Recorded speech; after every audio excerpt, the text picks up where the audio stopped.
ఎన్నిసార్లు నీ వాక్యం నేను చదవలేదు, నీ వాక్యం నేను వినలేదు, నీ వాక్యం నేను గైకొనలేదు, నీ వాక్యం నాలో ప్రబలమై వ్యాపించలేదు. వాక్యం వచ్చిన సమూయేలు వలె నేను షిలోహులో లేను. ప్రార్థన చేసే హన్నా వలె నేను నీ మందిరములో లేను. ఇది మన కన్నులకు ఆశ్చర్యం. దేవుని ఉద్దేశాలు మన కన్నులకు ఆశ్చర్యం. మనకే అర్థం కాదు. అరే, మన కన్నీటి చుక్క భూమి మీదకి పోయినప్పుడు మన ప్రార్థన ధ్వని పరలోకానికి చేరుతుందంట. ఒక స్థలంలో భార్య చెప్పిందంట భర్తతో, మిమ్మల్ని మంటి నుండి చేసాడు, అంటే పురుషుల్ని ఆదామును దేవుడు మట్టితో తయారు చేసినాడు, కానీ నన్ను మాత్రం మట్టితో తయారు చేయలేదు తెలిసిన, నీలో ఉన్న పక్కటెముక తీసి తయారు చేసినాడు. మట్టి విలువ పక్కటెముక విలువ, ఈ రెండిట్లో ఏది విలువ చెప్పాను దాన్ని.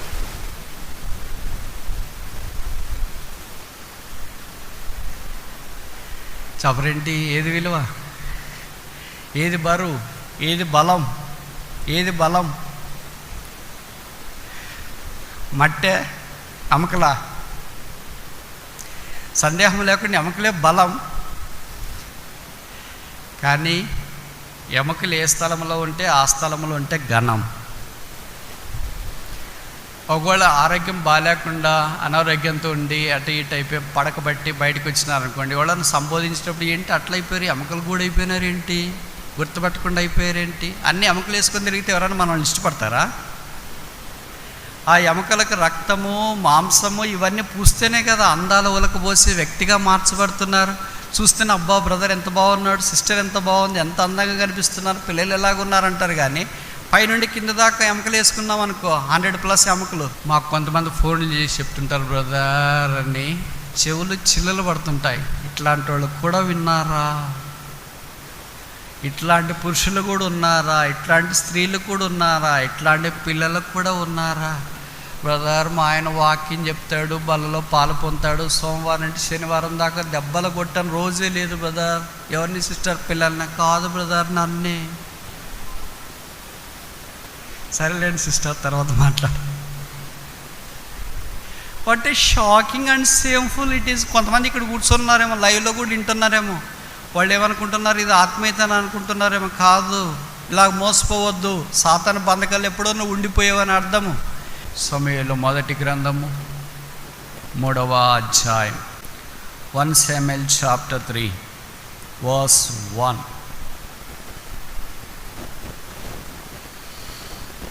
బాలుడైన సమూయేలు ఏలీ ఎదుట యెహోవాకు పరిచర్య చేయుచుండెను. ఆ దినములలో యెహోవా వాక్కు ప్రత్యక్షమగుట అరుదు, ప్రత్యక్షము తరచుగా తటస్థించుట లేదు. యెహోవా వాక్, the word of the lord. ప్రభు వాక్యము కలిగిన మందిరం ఇదే షిలోహు. షిలోహు అనగా పీస్ బ్రింగర్, సమాధానము తెచ్చున్నది అని అర్థము. దేవుడు సమాధానమునకు కర్త, సమాధాన అధిపతి, సమాధానము నది వలె దయచేవాడు. కనుక ఈ షిలోహ్ అనే దేవుని మందిరములో ఉన్నది దేవుని వాక్యం. బేతేల్ అనే దేవుని మందిరములో ఆదికాండం 28 ప్రకారం ఉన్నది నిచ్చెన. మనం గుర్తుపెట్టుకోవటానికి పదాలు వాడచ్చా? The ladder in the Bethel, బేతేలులో నిచ్చెన. The law in the Shiloh, షిలోహులో వాక్యము లేదా ధర్మశాస్త్రం. ఈ షిలోహ్ మందిరం అంటే 5 రకాలైన మనుషులు మనకు కనిపిస్తున్నారు.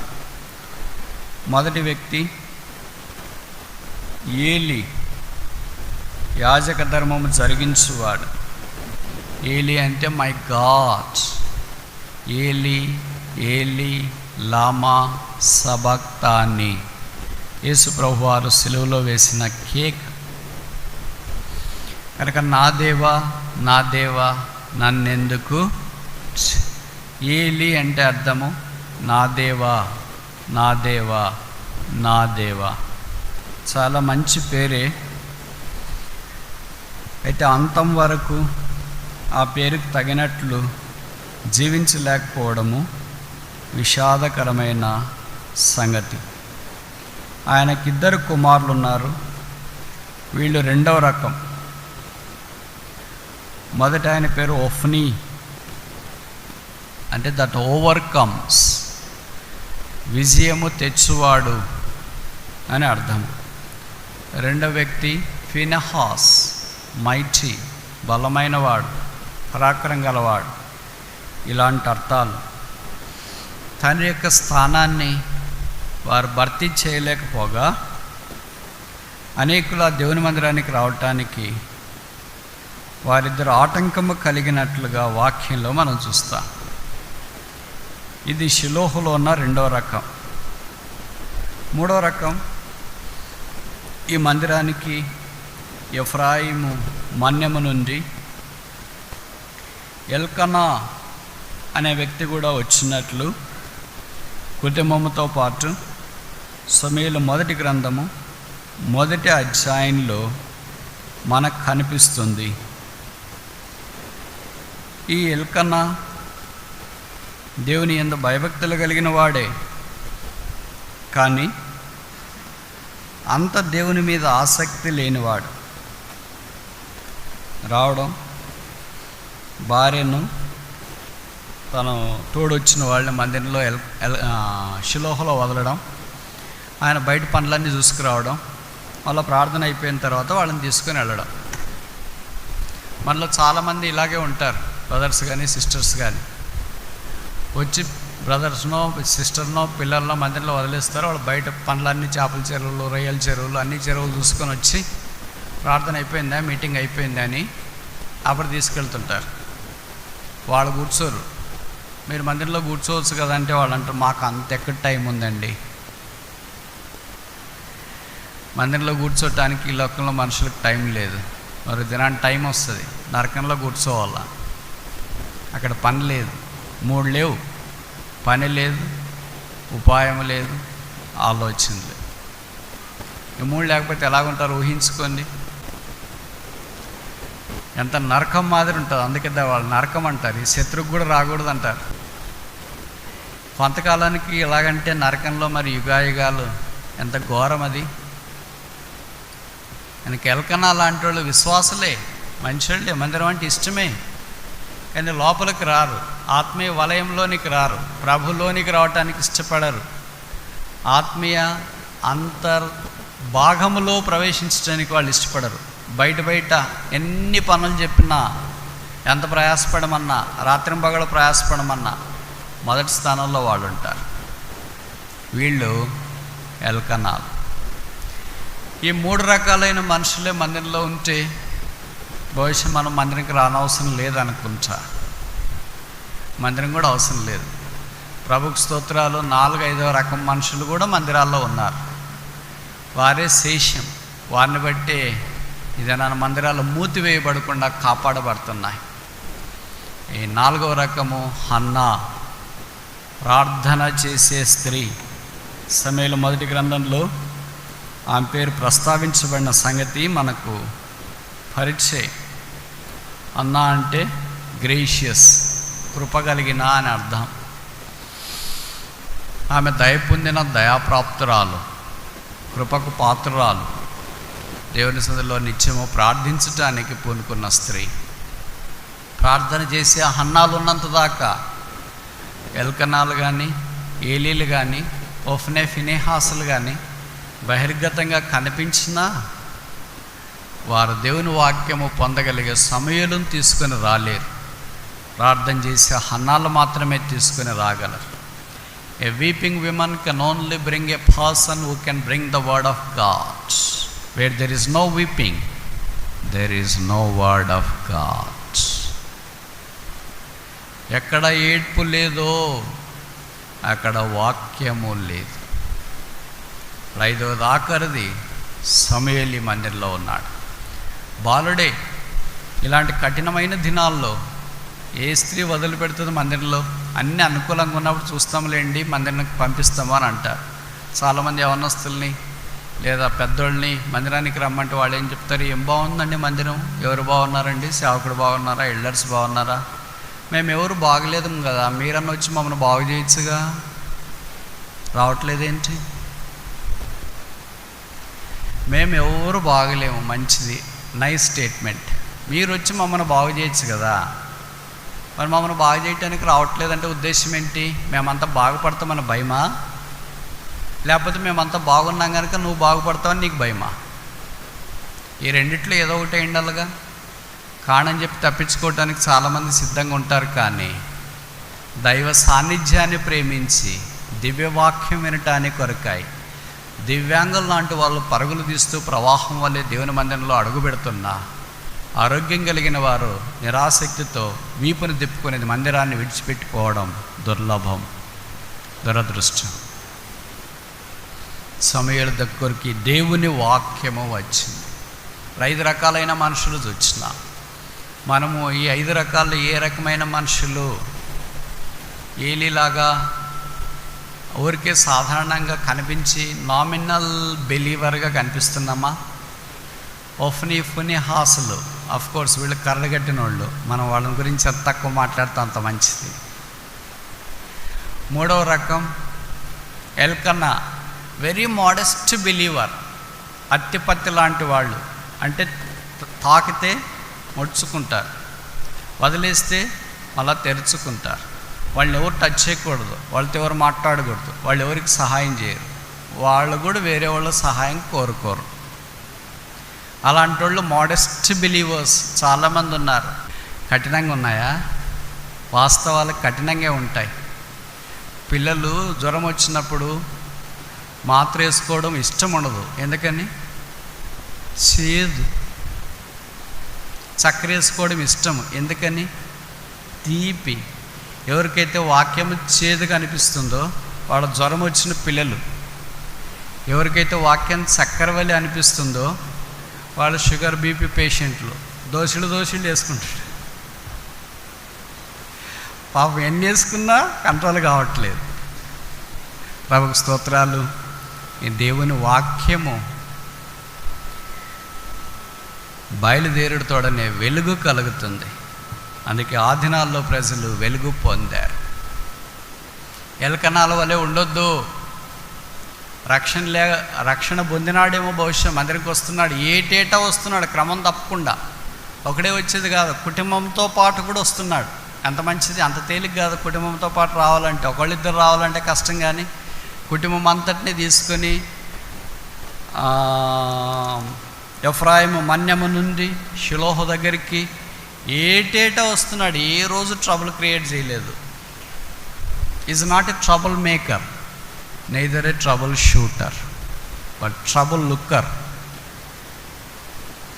ట్రబుల్ క్రియేట్ చేయలేదు, ట్రబుల్ వస్తే బాగు చేయలేదు. అటు చేయరు ఇటు చేయరు కొంతమంది.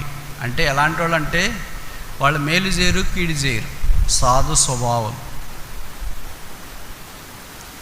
కీడు చేయొద్దు కానీ మేలు చేయకుండా ఉండొద్దు. కొంతమంది అలాంటి వాళ్ళు ఉన్నారు. బైబిల్లో రాయబడింది 6000 సంవత్సరాల మానవ చరిత్రలో గొప్ప జ్ఞానిగా పరిగణించబడిన సొలొమోను వాక్య విషయంలో కూడా చెప్పబడింది, మేలు చేయి. అపోస్తలుడైన పౌలు అన్నాడు, మేలు చేయటి యందు విసిగిపోవద్దు. మేలు చేయడం నీకు చేతనైనప్పుడు చేయకుండా ఉండొద్దు. ఆ మేలే యేసుక్రీస్తు ప్రభువు. క్రీస్తు రాబోచున్న మేలుల విషయమై ప్రధాన యాజకుడిగా వచ్చును. హెబ్రీ పత్రికలో ఆ మాట మనం చూస్తాం. ప్రభు మేలు చేయిచూ వచ్చినాడు, యోసేపు మేలు చేస్తూ వచ్చినాడు, దావీదు మేలు చేస్తూ వచ్చినాడు. కనుక మేలు చేయట దైవత్వం యొక్క పరిపూర్ణతకు పరాకాష్ఠ. మేలు చేయకపోవడం, కీడు చేయకపోవడం మానవత్వం కావచ్చు, కానీ క్రైస్తవ్యం కాదు. ఈ దినాల్లో చాలామంది క్రైస్తవులు మానవులుగా ఉన్నారు, కానీ క్రైస్తవ్యంలో లేకపోవడం విషాదకరమైన సంగతి. ప్రభుని గురించి మేము ప్రకటిస్తుండగా యేసుని అంగీకరించకుండా, పాపక్షమాపణ, మారుమనసు పొందకుండా ఉంటే పర్వాలేదులే అనుకుంటా ఉంటే, మానవత్వముతోనే సరి చేసుకుంటుంటే ఎల్కనా వల్లే నువ్వు కూడా కనిపిస్తున్నావు. మందిరానికి వస్తున్నావు, సహాయం చేస్తున్నావు, భర్తను వదులుతున్నావు, భార్యను వదులుతున్నావు, పిల్లల్ని వదులుతున్నావు, పని అయిపోయిన తర్వాత తిరిగి అందరిని తీసుకొని వెళ్తున్నావు, నువ్వు కూడా అలాగెళ్తున్నావు, ప్రతి ఏటేటా వస్తున్నావు. హృదయం మారలేదు. నీ దగ్గరికి వాక్యం రాలేదు, నీ వల్ల షిలోహులో ఏ మేలు జరగలేదు, నీ వల్ల ఏం ఉపయోగం లేదు. ఉపయోగం లేకపోగా నష్టం లేదు కదా బ్రదర్ అనొచ్చు. ఉపయోగం లేకపోతే నష్టం ఉన్నట్టేగా. అర్థమవుతుందని నేను చెప్పే లాజిక్. నీ వల్ల ఉపయోగం లేదంటే నష్టం ఉందనే కదా అర్థము. ఉపయోగకరమైన వ్యక్తిగా ఉండడం చాలా ప్రాముఖ్యం. కనుక యేసుని అంగీకరించు, పాపక్షమాపణ పొందు, మారు మనసు పొందు. దేవుని అనుగ్రహ ఐశ్వర్యం మారు మనసు పొందుటకు నిన్ను ప్రేరేపించుదని ఎరగక ఆయన సహనాన్ని దీర్ఘశాంతాన్ని తృణీకరించడానికి ప్రయత్నం చేయొద్దు. ఎంత కాలమైనా పర్వాలేదులే, నేను వస్తుంటా, కూర్చుంటుంటా, వాక్యం వింటుంటే వెళ్తుంటా, హృదయం మాత్రం నా దగ్గర పెట్టుకుని ఉంటే యేసుప్రభు వారికి ఈయనను మొండిగా ఉండొద్దు.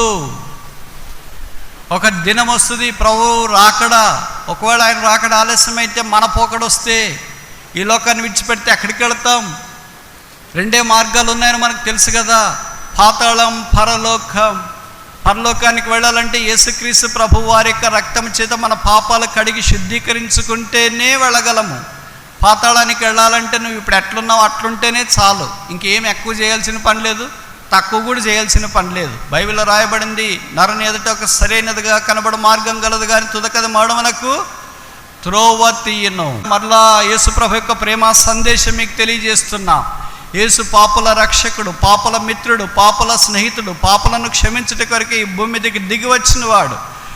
పాపముల్లోనే జీవిస్తూ ఇంకా ఎంత కాలం అలాగే కొనసాగటానికి ఇష్టపడతావు? ప్రభువైన యేసునందు విశ్వాసం ఉంచి పాప క్షమాపణ పొంది మారు మనసు పొంది రక్షణనే దానాన్ని స్వీకరించి, వరాన్ని స్వీకరించి, గొప్ప సమాధానం సంతోషం పొంది ఆత్మ సంబంధమైన ఉజ్జీవ జ్వాలతో లోకంలో ప్రభు కొరకు జీవించే దేదీప్యమానమైన వెలుగు తారాజువగా ఉండాలనే దేవుని యొక్క ఆశ. దాని కొరకే నీ గొంతులో ఊపిరించున్నాడు, మట్టిలో మహిమైశ్వర్యం ఉంచడానికి ఇష్టపడ్డాడు. ఈ యేసు నీకొద్దా? ఈ పాపల రక్షకుడు వద్దా? ఈ దేవుని ప్రేమ నీకొద్దా? లోకంలో నిన్ను ప్రేమిస్తున్న వారు అనుకునేవారిదంతా తాత్కాలికమైనదే, భౌతికమైనదే, స్వార్థంతో కూడిన ప్రేమే. క్రీస్తు కంటే ప్రేమించేవారు ఎవరున్నారు? సహాయం చేసేవారు ఎవరున్నారు? ఆదుకునేవారు ఎవరున్నారు? అక్కం చేర్చుకునేవారు ఎవరున్నారు? నిస్వార్థమైన ప్రేమ ఎవరిది? కాలము పరిమితులు లేని ప్రేమ ఎవరిది? హద్దులు లేని ప్రేమ ఎవరిది? మనిషి కొరకు ప్రాణం పెట్టే ప్రేమ ఎవరిది?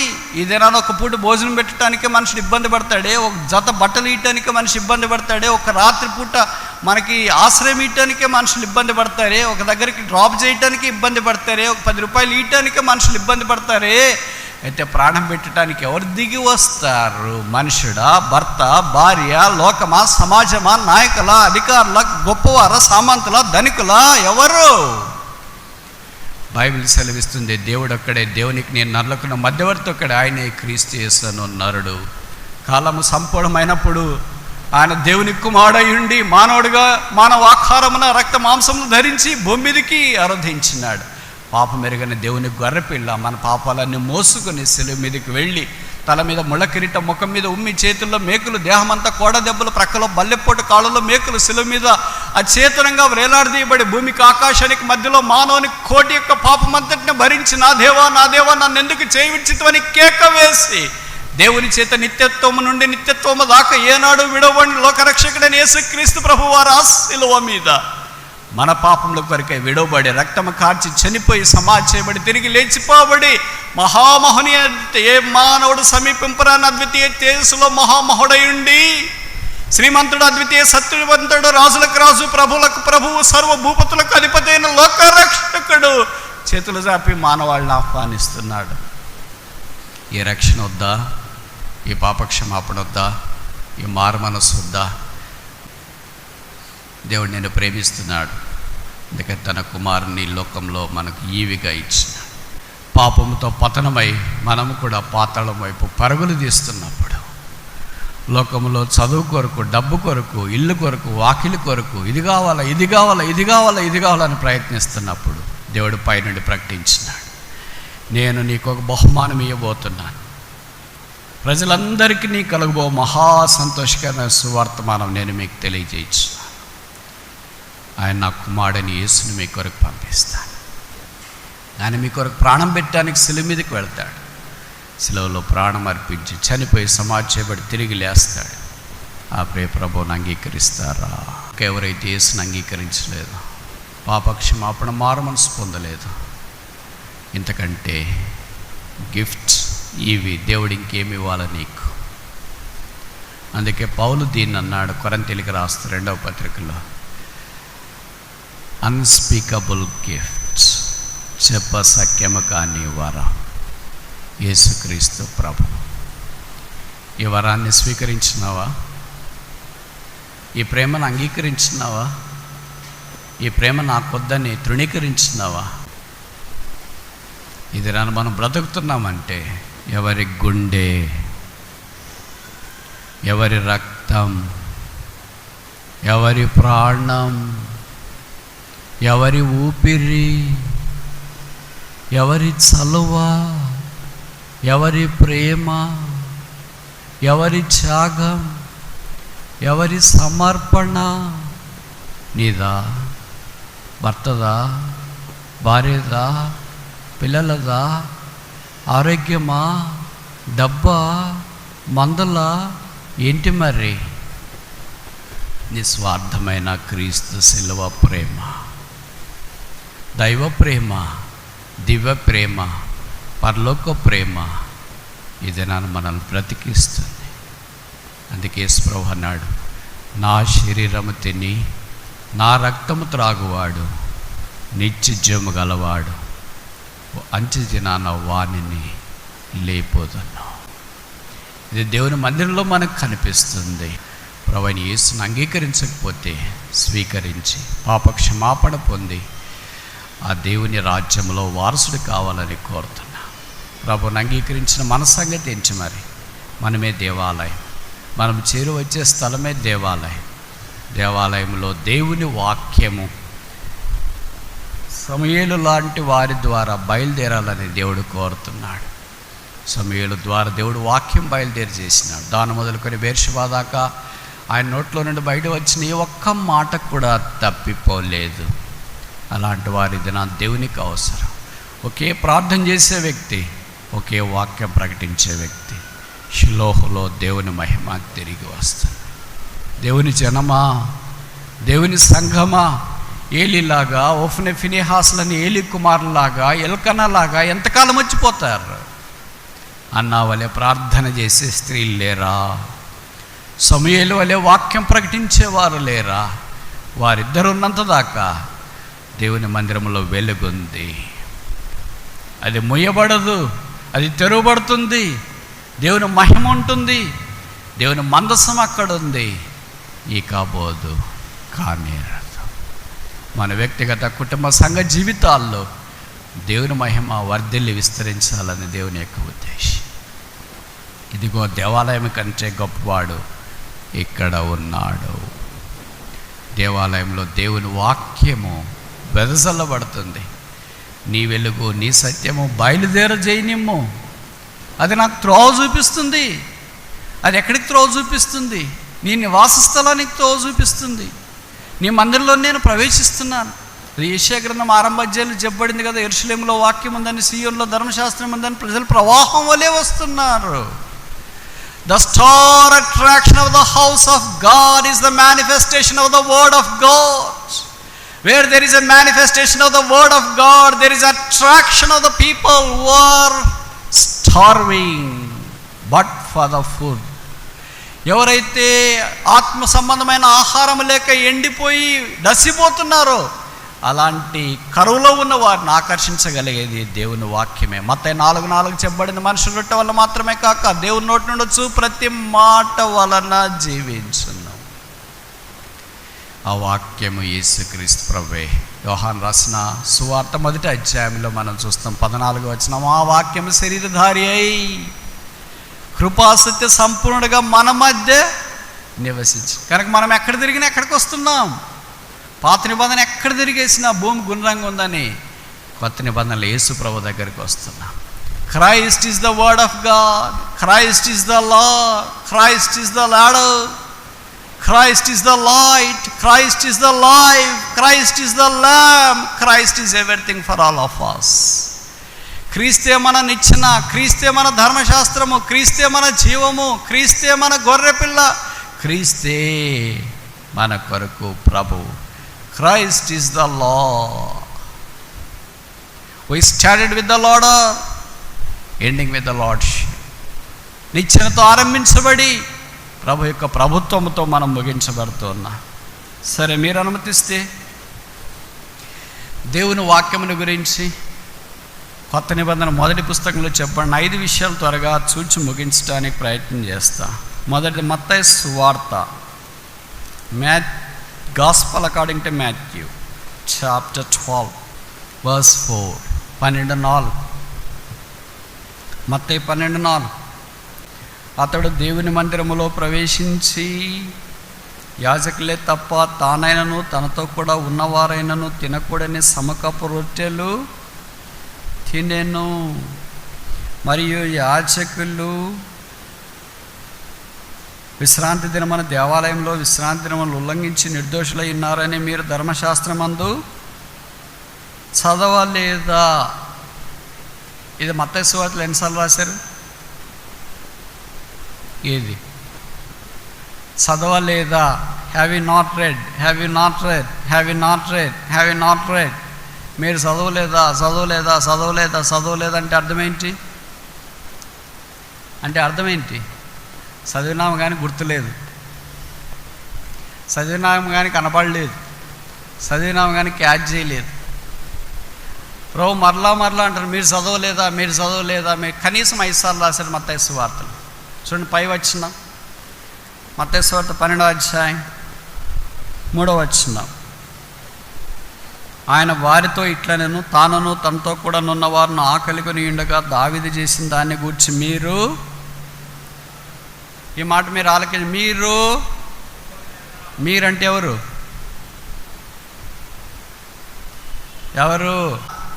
Have you not red? This is the direct penetrating powerful personal precise question for all of us. మీరు చదవలేదా, మీరు చదవలేదా, మీరు చదవలేదా. మా దగ్గర బైబిల్ లేదు, మాకు కళ్ళ కనపడవు, మాకు సరిగా వినపడదు, ఎక్కడుందో ఏమో తెలియదు, ఇవన్నీ సాకులు లేదు. Very direct question. మీరు చదవలేదా, మీరు చదవలేదా, మీరు చదవలేదు. ప్రభు చెప్పిన మాటలు విన్ని ప్రభుత్వం మనం పోయి చెప్తామా? చదవాలనుకున్నాం కానీ చదవలేకపోయామండి. అలాగే చెప్పినా మనకు ప్రభు వెంటనే గుర్తుపట్టేస్తాడు. Yes or no, yes or no, yes or no. దేవాలయమందు ప్రవేశించి మీరు చదవలేదా? మొదటిదేంటి? God's provision in the house of the lord. అక్కడ రొట్టెలు కనిపించినాయి. ఆకలితో ఉన్న దావీదు తనతో పాటు ఉన్న పరివారము ఆ రొట్టెలు భుజించినట్లు వాక్యంలో మనము అర్థం చేసుకుంటున్నాం. ఆ దేవుడు పాపముగా పరిగణించలేదు, ఆ దోషంగా పరిగణించలేదు. కనుక there is God's provision in the house of the lord. దేవుని మందిరంలో దేవుని యొక్క సదుపాయం ఉంది. మీరు చదవలేదా? తర్వాత చూస్తామా? మత్తయి సువార్త 19వ అధ్యాయం 5వ వచనం. Matthew chapter 19 verse 5. మత్తయి సువార్త 19వ అధ్యాయం 5వ వచనం. ఇందు నిమిత్తము పురుషుడు తల్లిదండ్రులను విడిచి తన భార్యను హత్తుకొనును, వారిద్దరును ఏక శరీరముగా ఉందరని చెప్పనని మీరు, ఈ మాట మీరు అండర్లైన్ చేసుకోండి. మీరు చదవలేదా, మీరు చదవలేదా, మీరు చదవలేదా అంటే ఏమని అర్థం? చదవలేదు అని అర్థం. వాళ్ళ గ్రహింపు లేదు అని అర్థం. వాళ్ళ ప్రధాని మాట్లాడితే ప్రభు ఏం చెప్తున్నాడు? ఏంటి మీరు మాట్లాడేస్తున్నారు? రాశారు కదా అలాగా, మీరు చదవలేదా ఏంటి? మనం వ్యవహారిక భాషలో పిల్లలు అంటాం కదా, ఈ సిలబస్లో రాలేదు లేదు అంటే మీరు చదవలేదురా. రాని బదులు డైరెక్ట్గా మాట్లాడతాం, మీరు చదవలేదా. ఏంటంటే ఇక్కడ భార్య భర్తలు గురించిన సంబంధాన్ని జ్ఞాపకం చేస్తుంది. ఒక్కొక్క కుటుంబాన్ని గురించిన చరిత్ర చెప్పనలేవు కానంతగా ఇంత ఉంటుంది. బయటికి ఆదివారం మాత్రం అందరు తల స్నానం చేసుకొని కారులో కూర్చొని చూడముచ్చటకు వచ్చి మందిని దగ్గర దిగుతుంటే చూసిన వాళ్ళు అనుకుంటారు, అబ్బా model family, made for each other, godly family, spiritual family, divine family. సోమవారం నుండి వెళ్ళి చూడండి వాళ్ళ ఇంట్లో శనివారం దాకా ఎలాగుంటుందో. Worldly family, fighting family, devilish family, uncultured family, barbarian family. వీళ్ళేనా ఆదివారం కారులో దిగింది తలంట చేసి బైబిల్ పట్టుకొని పాటల పుస్తకం పట్టుకొని? ఎగ్జాక్ట్గా వాళ్ళే, సేమ్ టు సేమ్. మాకు కొంతమంది ఫోన్లు చేసి చెప్తుంటారు, బ్రదర్ అని చెవులు చిల్లలు పడుతుంటాయి. ఇట్లాంటి వాళ్ళు కూడా విన్నారా? ఇట్లాంటి పురుషులు కూడా ఉన్నారా? ఇట్లాంటి స్త్రీలు కూడా ఉన్నారా? ఇట్లాంటి పిల్లలకు కూడా ఉన్నారా? బ్రదర్ మా ఆయన వాక్యం చెప్తాడు, బలలో పాలు పొందుతాడు, సోమవారం నుండి శనివారం దాకా దెబ్బలు కొట్టని రోజే లేదు బ్రదర్. ఎవరిని సిస్టర్? పిల్లల్ని. కాదు బ్రదర్, నన్నే. సరేలేండి సిస్టర్, తర్వాత మాట్లాడు. What a shocking and shameful it is. కొంతమంది ఇక్కడ కూర్చున్నారేమో, లైవ్లో కూడా వింటున్నారేమో. వాళ్ళు ఏమనుకుంటున్నారు? ఇది ఆత్మీయతని అనుకుంటున్నారేమో. కాదు, ఇలా మోసపోవద్దు. సాతాను బంధకాలు ఎప్పుడో నువ్వు ఉండిపోయావని అర్థము. యేసుప్రభు ఆ పని చేయలేదు. కొత్త నిబంధనలు అలాంటిది ఎవిడెన్స్ లేదు. భార్యాభర్తల గురించి పవిత్రమైన బంధం, వారు పవిత్రంగా జీవించాలని దేవుని ఉద్దేశం. పోట్లాడుకోవద్దు. మనస్పర్ధలు రావడం సహజమే కావచ్చు, ఒకరి మాట ఒకరికి నచ్చకపోవడం సహజమే కావచ్చు, తర్వాత ఒకరి అభిప్రాయాలు ఒకరు ఏకీభవించకపోవడం సహజమే కావచ్చు. కానీ కలిసి జీవించుట కొరకే దేవుడు మిమ్మల్ని ఓ బంధంలోనికి తెచ్చినాడు. Bonding. It's not ionic bond, it's not hydrogen bond, it's a covalent bond కాకుండా కవనెంట్ బాండ్. మీలో చాలామంది కెమిస్ట్రీ చదివే వాళ్ళు ఉంటే మీకు తెలుసు, the strongest bond is a covenant bond. ఈ స్ట్రాంగెస్ట్ బాండ్, కవనెంట్ బాండ్ అనేది బహుశా లోకంలో సరిపోద్ది కెమిస్ట్రీకి. బట్ యేసు ప్రభు దగ్గరికి వచ్చినాక it is not a covenant bond, it's not a covenant bond, but it's a covenant, నిబంధన బంధం. ఇంకొక పదం చెప్తాం, ఐదవది క్రైస్ట్ బాండ్, క్రీస్తు బంధం. క్రీస్తే అలాగే చేశాడు. ఎవరి స్థానంలో వాళ్ళు ఉండాలి. ఒక స్థలంలో భార్య చెప్పిందంట భర్తతో, మిమ్మల్ని మంటి నుండి చేసాడు, అంటే పురుషుల్ని ఆదామును దేవుడు మట్టితో తయారు చేసినాడు, కానీ నన్ను మాత్రం మట్టితో తయారు చేయలేదు తెలుసునా, నీలో ఉన్న పక్కటెముక తీసి తయారు చేసినాడు. మట్టి విలువ, పక్కటెముక విలువ, ఈ రెండిట్లో ఏది విలువ చెప్పాను దాన్ని.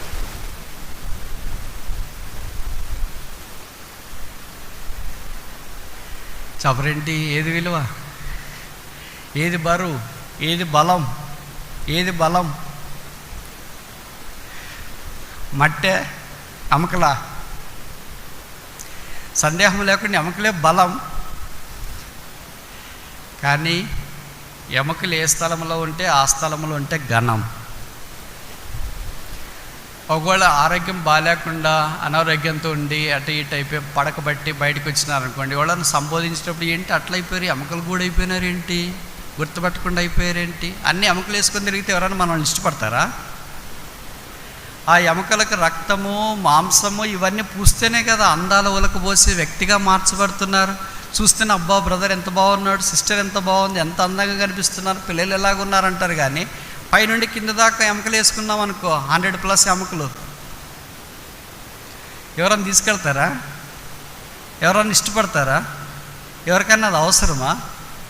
మీకు తెలుసో తెలీదో, ఏ శరీరంలో ఏ భాగం దెబ్బ తగిలినా త్వరగా కోలుకుంటుంది, నొప్పి తక్కువ ఉంటుంది. ఎముకలకు దెబ్బ తగిలితే, చెయ్యి ఇరిగితే, కాలు ఇరిగితే నొప్పి ఎక్కువ. ఫ్రాక్చర్ అయిందంట, డాక్టర్ చాలా polish language, air like fracture, pin line fracture, multiple fracture. Fracture ఏదైనా డైరెక్ట్ చెప్పొచ్చుగా. ఏ ఫ్రాక్చర్ అయితే నేను చేయి కట్టుకోవాల్సిందే, కాలు కట్టుకోవాల్సిందే, దానికి 2-3 నెలలు విశ్రాంతి తీసుకోవాల్సిందే. దానికి ఇరిగితే అలాగ. కనుక ఎముకలు చాలా బలమైనవే, పుష్టి కలిగినవే. కానీ కాల్షియం లేకపోతే ఎముకలు ఏమైపోతాయి? మోకాళ్ళ నొప్పులు, నడవలేను తీసుకెళ్ళి, చేతి నొప్పులు, కీళ్ళ నొప్పులు, నడవలేని తీసుకెళ్ళండి. ఏమైనా మరి ఎముక కదా, ఇప్పుడు నడవచ్చుగా, మాట్లాడొచ్చుగా, వెళ్ళొచ్చుగా, సేవ చేయొచ్చుగా. కాల్షియం లేదు, deficiency. That calcium is Christ. ఆ కాల్షియమే క్రీస్తు. క్రీస్తు ప్రభు మనలో ఉన్నంత దాకా, మన శరీరంలో ఉన్నంత దాకా జీవం ప్రవహిస్తుంటుంది. ఆ ఇల్లు అత్తరు వాసనతో నింపబడిన యోహాను సువార్త 12వ అధ్యాయం. కనుక ఒక స్త్రీని దేవుడు ఉన్నతమైన స్థానంలో ఉంచినాడు. ఎముకలు ఏ స్థానంలో ఉంటే అందమో ఆ స్థానంలో ఉంటేనే అందం. ఆ ఎముకల పైన ఎంత రక్తము, ఎంత మాంసము పోయబడి ఉంటుందో పోయబడితేనే అందం. అందుకనే పైనుండి కిందికి చూసిన వెంటనే అబ్బాయి ఎలాగున్నారు, గంధపు చెక్క, దేవదూతలు ఇప్పుడే దిగి వచ్చారు అన్నట్టుగా ఉంటారు. ఎముకలు గుడి వేసుకొని పోతే ఎప్పుడు వచ్చింది ఇక్కడికి? ఏది? శవపేటిక, అస్థి పంజరం మెడికల్ కాలేజీలో ఉంటుంది, పైనుండి కిందకి తగిలేసి. కనుక మన అందము యేసుక్రీస్తు ప్రభువే, మన బలము యేసుక్రీస్తు ప్రభువే. పురుషుడు పురుష స్థానంలో, స్త్రీ స్త్రీ స్థానంలో ఉంది. వారి యాత్రను కొనసాగించినప్పుడు ఆ కుటుంబాన్ని దేవుడు ఆశీర్వదిస్తాడు. మీరు భార్య భర్తలుగా ఉండటానికి దేవుడు మీ ఇద్దరిని మాత్రమే పిలిచి మీరు పిల్లల్ని కనేసి వదిలేసి వెళ్ళండి, అదే మీ జీవితానికి సార్థకమైన పిలువలేదు. If that is not the life of a wife and husband, there is no meaning in the marital bliss at all. దేవుడు భార్యాభర్తలుగా చేసిన సంబంధం ఉద్దేశం ఏంటంటే that they must bring forth the seed that will stand for ever and ever for the glory of God. అబ్రహాముతో దేవుడు చేసిన వాగ్దానం ప్రకారం 4 తరాలు అయిపోయిన తర్వాత కూడా అబ్రహాం యొక్క సంతానం ఉంది. కొత్త నిబంధనలో కూడా ఇతడునో అబ్రహాము కుమారుడు, ఇతడునో అబ్రహాము కుమార్తెని వారిని గురించి చెప్పబడినట్లు వాక్యంలో మనం చూస్తాం. కనుక రాబో తరం కొరకు సమయం లాంటి వారిని సిద్ధం చేసే హన్నాలు దేవుడికి కావాలి. ఉరిక ఫుల్గా తినేసి దండికి నిద్రపోయి చేపలు బాగున్నాయి, రొయ్యలు బాగున్నాయి, చేపల చెరువులు బాగున్నాయి, బట్టలు బాగున్నాయి, స్కూటర్ బాగుంది, ఇల్లు బాగుంది అన్నీ అయిపోయిన తర్వాత కాఫీని పెట్ట కూడా బాగుంది. That is not the perfection of life. క్రీస్తు కొరకు ఒక్క సమయాలను కూడా భూమి మీదకి తీసుకురాకపోతే స్త్రీ జన్మ అవసరమా? సమయాల వల్ల క్రీస్తు కొరకే వాక్యం ప్రకటించే సామర్థ్యం లేకపోతే పురుష జన్మ అవసరమా? దేవుని యొక్క వాక్యం సూటిగా, నేరుగా, దాటిగా, నాటుగా మన హృదయంలోనికి వస్తుండగా స్పందన ఏంటి? నలుగురిలో మాదిరి భూమి మీదకి వచ్చినావు, వయసు పెరిగింది, పెళ్ళి అయిపోయింది, పిల్లలు కన్నావు, తర్వాత ఇంకా జీవితం అంతా ఇంకిద్దరితో అయిపోయింది, అందరి పిల్లలంతా సెటిల్ అయ్యారండి, నాకు బాగుంది, మా ఆయనకు బాగుంది, ఇల్లు కట్టుకున్నాం, కారు కట్టుకున్నాం, అంత లైఫ్ ఇన్సూరెన్స్ ఉంది, అంత అయిపోయింది. ప్రభు ఎప్పుడు పిలిస్తే అప్పుడు పోవటానికి, ఎందుకు పరలోకానికి బరువు?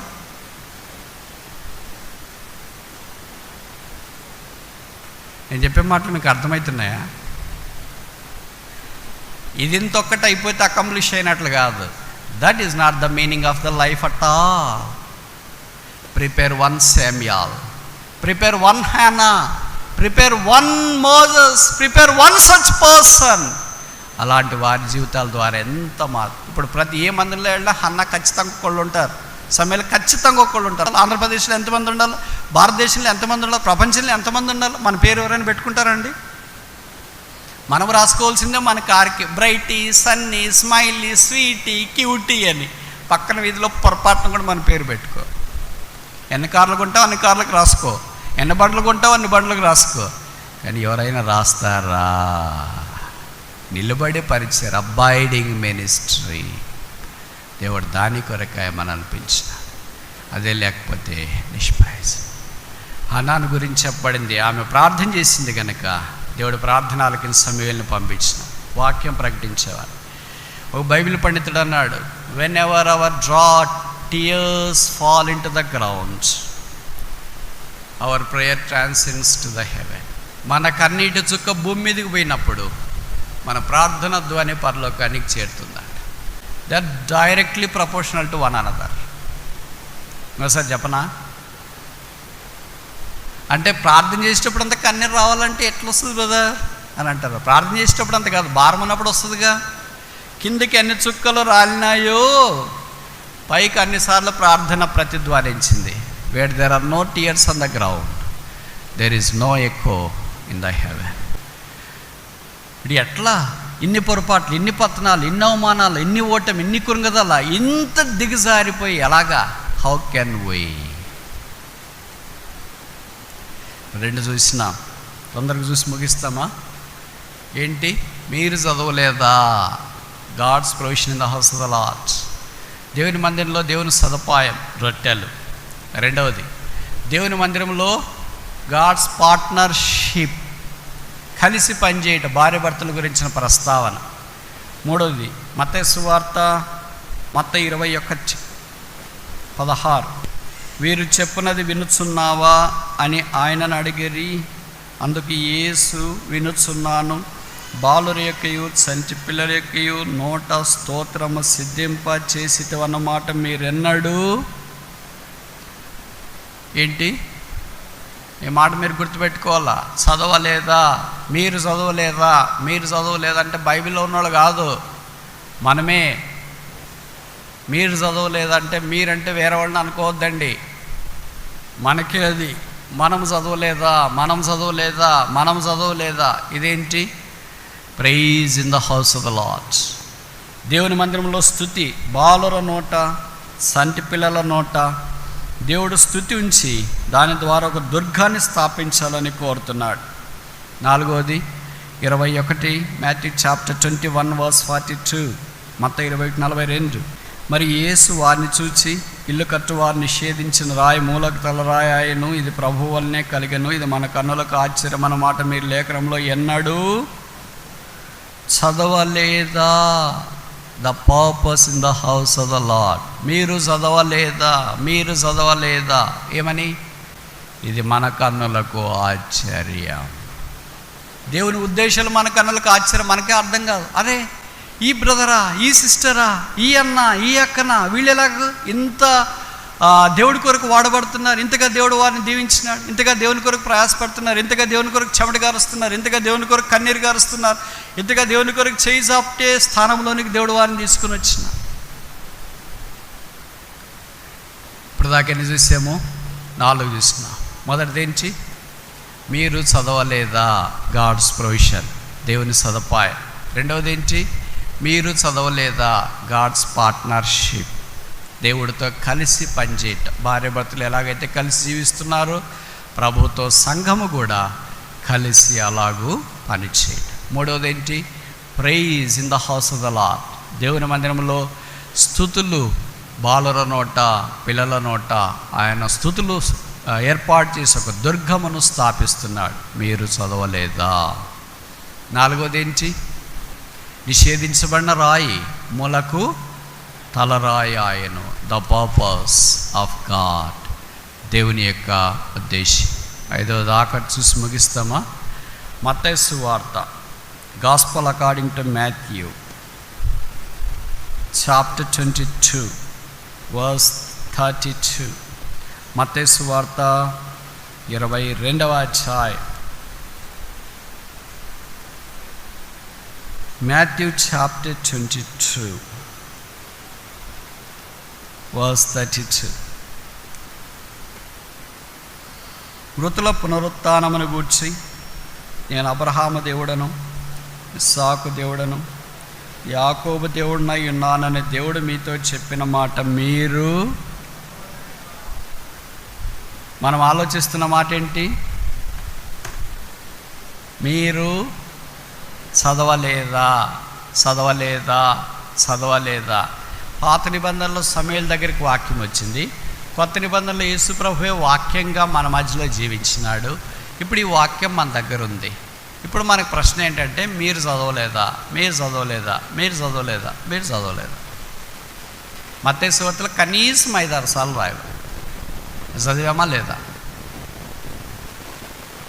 జవాబు చెప్పరేంటి? చదివినామంటే సమస్య. ఎందుకు ఆచరించలేదు అని, ఎందుకు దాన్ని గైకొనలేదు అని. అందుకే యేసుప్రభు వారు మనలాంటి వాళ్ళు అంత లాట్ ఉంటుందని ఒకటే మాట చెప్పినాడు. ఏమని? చెవులు గలవాడు వినును గాక. అంటే చెవులు లేకుండా వాళ్ళు వస్తారండి? వస్తారు మనలాంటి వాళ్ళు. వాళ్ళు కూర్చుంటుంటారు, వింటూ ఉంటారు, వెళ్ళిపోతూ ఉంటారు. వారి హృదయంతరంగంలో ఏమి కార్యసిద్ధికి కలిగించదు దేవుని యొక్క వాక్యం. ఎందుకంటే వారి హృదయాల్లో దేవుని వాక్యానికి మూయబడి ఉంటాయి. ఎవరి హృదయాలు అయితే దేవుని వాక్యానికి మూయబడి ఉంటాయి వారి హృదయాల్లో దేవుని వాక్యం కార్యసిద్ధి కలిగించలేదు. ఎవరి చెవులు అయితే దేవుని వాక్యానికి మూయబడి ఉంటాయి వారి చెవులు దేవుని యొక్క వాక్యంలోనికి ప్రవేశించడానికి అనుమతించవు, కార్యసిద్ధి కలిగించలేదు. కనుక వస్తుంటారు, వింటుంటారు, వెళ్తూ ఉంటారు. వాళ్ళకి అలవాటు అయిపోతుంటుంది. కొంతమందికి ఎలాగుంటుందంటే, వినకపోతే ఇంకా ఆదివారం ఉన్నట్టు ఉండదనుకునే వాళ్ళు ఉంటారు. కొంతమంది నాకు కూడా ఎక్కడైనా కలిసి చెప్తుంటారు, బ్రదర్ మీ మెసేజెస్ యూట్యూబ్లో వింటున్నాం బ్రదర్, థ్యాంక్ యూ బ్రదర్ అని చాలా సంబరపడిపోయి. మీరు చూడండి, ఏది విన్నా నిద్ర రాదు. వాక్యం వింటే ఏమొస్తుంది? చెప్పరేంటి? అనుభవమేగా. వాక్యం వింటే ఏమొస్తుంది?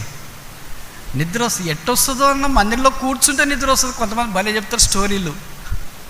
ఇంట్లో ఉన్నప్పుడు నిద్ర రాదు, కాలేజీకి పోతే నిద్ర రాదు, పనికి పోతే నిద్ర రాదు, చెరువులతోటికి పోతే నిద్ర రాదు, అదేంటి చేపల చెరుకు పోతే నిద్ర రాదు, రొయ్యల చెరుకు పోతే నిద్ర రాదు, తర్వాత ఏం పని చేస్తున్నా నిద్ర రాదు, నలుగురు కలిసి పిచ్చపడి మాట్లాడుకుంటే పొరపాటును కూడా నిద్ర రాదు. మందిరికి వెళ్ళి కూర్చొని బైబిల్ పాఠ్య పుస్తకం అలాగ పెట్టుకున్నామో లేదో, వాక్యం స్టార్ట్ అయిపోయిందో లేదో, నిద్ర అలాగ తోసుకొని వచ్చేస్తుంది. ఎంత వద్దనుకున్నా నిద్ర వచ్చేస్తుంది.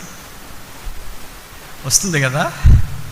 కొంతమంది అనుకుంటే ఇంత కరెక్ట్గా ఎట్లా చెప్తున్నారు బ్రదర్ మీరు అని.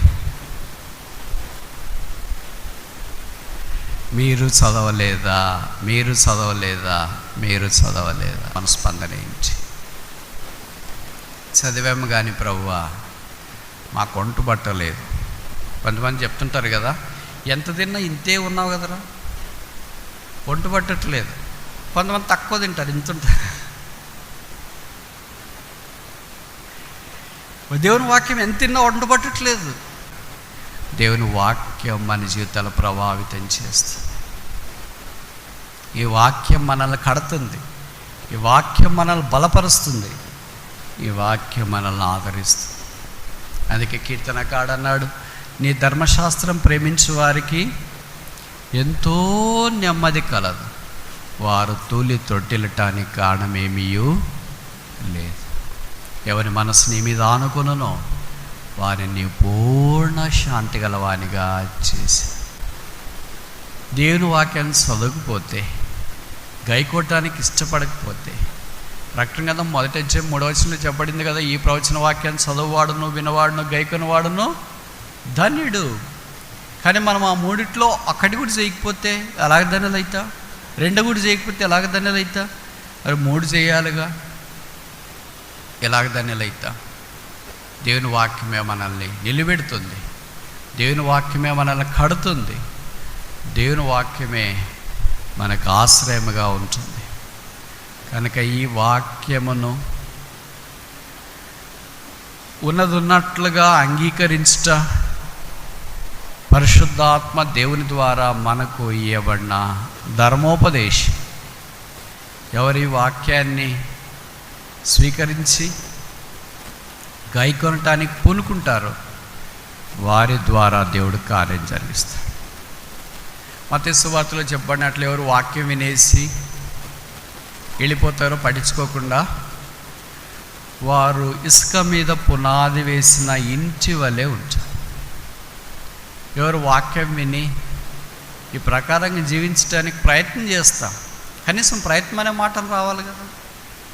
అలాగ అనుకోరు, స్పీకర్కి మార్కులు వేసిపోతారు. పర్లేదు, ఈయన నెక్స్ట్ ఇయర్ పిలిపించాలో వద్దా ఆలోచన చేసుకోండి మీరే.